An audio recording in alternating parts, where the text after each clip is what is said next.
आप देख रहे हैं न्यूज फर्स्ट नेटवर्क, आपके साथ आपकी आवाज। सर, जिस प्रकार से महंगाई बढ़ रही है, लोगों को और कितना असर कर रहा है। जो गरीब जनता है, जो कमज़ोर किस्म की जनता है, सबसे ज़्यादा वो परेशान है। तो इस महंगाई को लेकर अभी आप क्या कहेंगे सर? देखिए, मेरा एक मोदी जी और बीजेपी सरकार पे एक बहुत बढ़िया नारा सटीक होता है।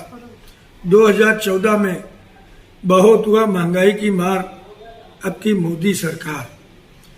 आज की देश में जनता का नारा है, बहुत हुआ मोदी जी सस्ताई, हमको दे दो वही 2014 की सरकार, महंगी सरकार। उसी प्रकार मित्रों, आज जब 2013 में 135 रुपये प्रति डॉलर बैरल पेट्रोल मिलता था कच्चा, तो हमारी कांग्रेस 70 से 75 के बीच में दे रही थी। तो हमारे प्राइम मिनिस्टर की उम्र ये लोग जोड़ रहे थे। जितनी उम्र हुई है उतनी महंगाई हुई। तो आज तो मोदी जी को सोचना चाहिए कि उनकी जितनी उम्र है उसकी डबल महंगाई हो गई। सर, क्या कारण हो सकता है चीज़ों का इतना महंगा होने का? मोदी सरकार भ्रष्ट सरकार है, टोटल भ्रष्ट है। 7 साल में हर जिले में, जितने भी जिले हैं इंडिया में, उनके कार्यालय बन गए। ये पैसा कहाँ से आया? अडानी एकदम पीछे था, आज सबसे ज्यादा टॉप पे आ गया। एयरपोर्ट अथॉरिटी अभी 2 ही 4 दिन हुआ, अडानी को सुपुर्द कर दिया, रेलवे कर दिया। बहुत सारी चीजें हैं जो अडानी के हाथों में चला गया। आज तो 60 रुपए में कच्चा तेल मिल रहा है, उसको 109 रुपया पहुंचा दिए। मोदी जी की उम्र कितनी है? 70। और दूसरी चीज मैं आपको बोलना चाहता हूं, ना मोदी जी को परिवार है, ना योगी जी को परिवार है। इसके लिए परिवार की समस्याएं, मदरबोर्ड कैसा घर खर्चा चलाते हैं उनको मालूम नहीं है। आज डीजल महंगा होने के कारण वो भी 100 पार हो गया है। किसान की जुताई बुआई में फर्क गिर रहा है। एमएसपी पे अनाज बेच नहीं पा रहे हैं। 12 रुपए 13 रुपए कुंटल बनिया खरीदते हैं और उसको आज क्या बेचा जा रहा है आपको मालूम है। सिलेंडर 415 था, 850 1000 हो गया है। कहीं ना कहीं सर, आपका ये कहना है कि भ्रष्टाचार सरकार की वजह से महंगाई इतनी बढ़ गई।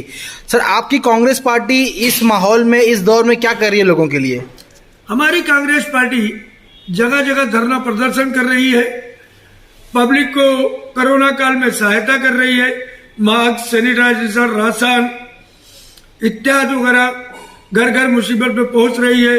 हेल्पलाइन खोली है, एम्बुलेंस की व्यवस्था कर रही है, रेलवे का भाड़ा भी पिछली बार व्यवस्था किया था। सब कर रही है हमारी कांग्रेस सरकार।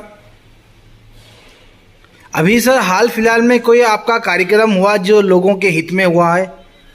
अभी 10 जुलाई को भी हुआ, राशन वितरण का प्रोग्राम हुआ। उसके पहले 10-15 दिन पहले राशन वितरण हुआ। 1250 2 बार हुआ। कल भी हजारों आदमी को राशन बांटेंगे हम लोग।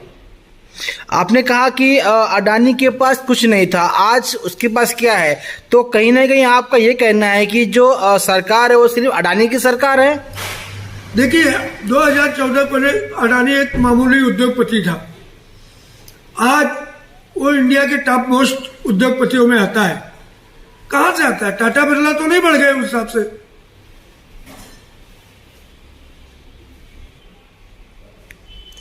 सर, ये जो किसान आंदोलन जो हो रहा है, जो किसान बैठे हैं, उस पर आप क्या कहेंगे सर?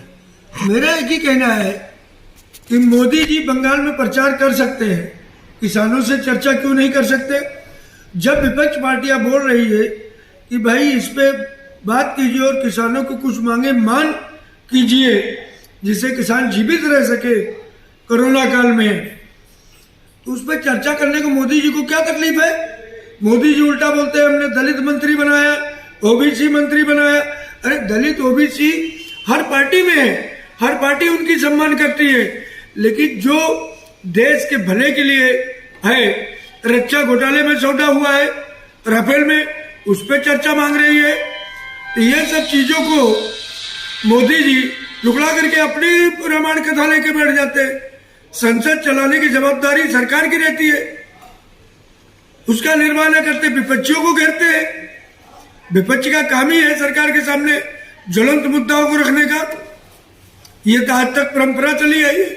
स्वर्गीय इंदिरा गांधी जी ने विपक्ष का सम्मान करते हुए अटल जी को इनो भेजी थी अध्यक्षता करने के लिए। यहां तो दमन चक्र चलाया जा रहा है, राजद्रोह का मुकदमा की धमकी दी जा रही है। हमारा एक पत्रकार कल मर गया अफगानिस्तान में, उसके लिए एक शब्द नहीं निकला मोदी जी को। इलेक्शन के लिए उनको टाइम है। रोड का खड्डा भरा गया, वो भी बोलते परियोजना का उद्घाटन किया। 50 बेड कहीं चालू किया, बोलते परियोजना है। क्या किया मोदी जी ने? पिछली सरकार ने यूपी में रोड का स्ट्रक्चर बनाया था, उसी का नाम का पाटिया फोड़ा है, बाकी कुछ नहीं किया है। ये झूठों के सरदार है, बेईमानों के। सर अगर ये महंगाई कम नहीं होती तो आपकी पार्टी कब तक और कहां तक प्रदर्शन करेगी इसके खिलाफ? जब तक महंगाई कम नहीं होगी या किसानों का समस्या हल नहीं होगा, कांग्रेस रोड से लेकर संसद तक लड़ाई लड़ती रहेगी। जरूरत पड़ेगा तो जेल भरो आंदोलन भी करेगी। और क्या कहेंगे सर आप इस महंगाई को लेकर? क्या कहेंगे? इनकी गलत नीतियों के कारण हो रहा है। वापस इंस्पेक्टर राज ला रहे हैं, बैंकों को खाजगीकरण कर रहे हैं, रेलवे खाजगीकरण कर रहे हैं, एयरपोर्ट खाजगीकरण कर रहे हैं, ट्रांसपोर्ट खाजगीकरण कर रहे हैं। और क्या चाहिए? सब अडानी अंबानी को दे रहे हैं।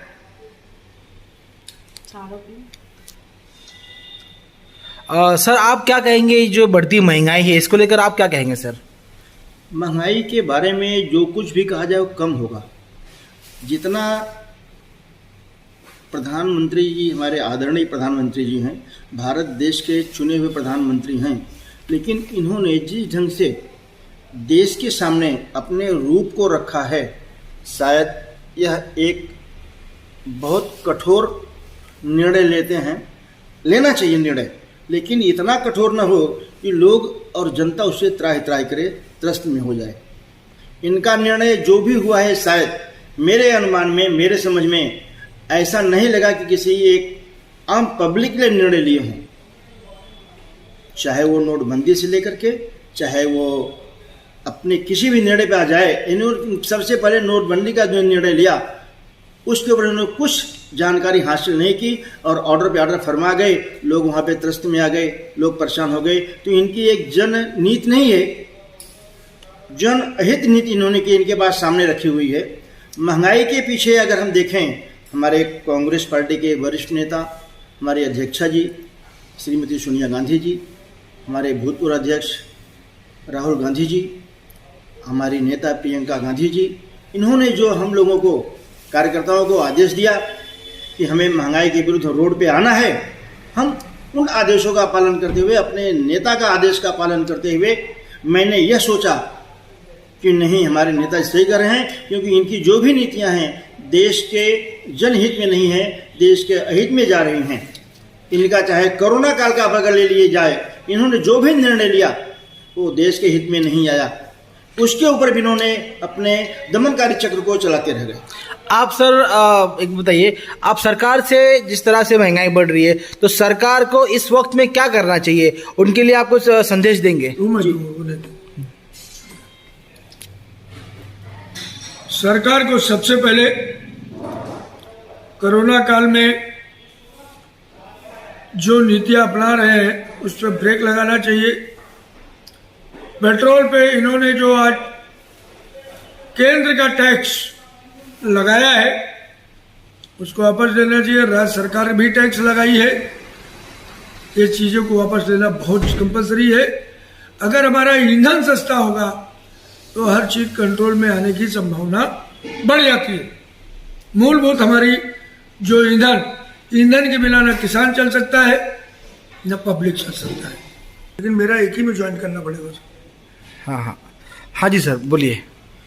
देखिए, मेरा मोदी सरकार को सुझाव है, आप सेंट्रल और राज्य सरकार के जो अलग अलग टैक्सेस है, ये टैक्सेस अगर आप जीएसटी में कन्वर्ट कर देते हैं तो पेट्रोल डीजल सस्ता होने से उपभोक्ताओं को सहूलियत मिलेगी और बहुत सारी चीज़ें ऑटोमेटिक जो ट्रांसपोर्ट से आती हैं सस्ताएं होंगी।